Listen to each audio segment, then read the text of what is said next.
Hello mga kaibigan, andito po kami sa KFC. Alam nyo na yan. Eto, may dala akong kanin.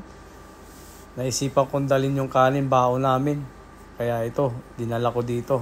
Kasi alam mo naman dito sa Australia, walang kanin yung mga fast food dito. Kaya ito, nagutom kami, galing kami sa beach. Tabing dagat lang ito, yung binibila namin KFC na ito. Kaya naisipan ko, binalikan ko yung kanin na baon namin.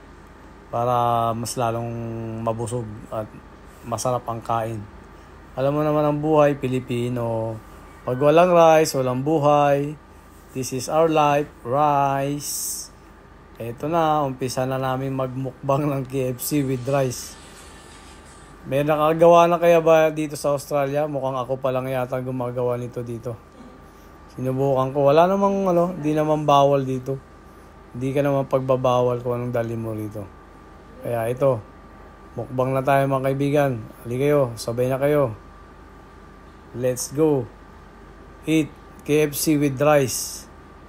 Dito lang yan sa Australia, Melbourne. Woo! Umpisahan nyo na.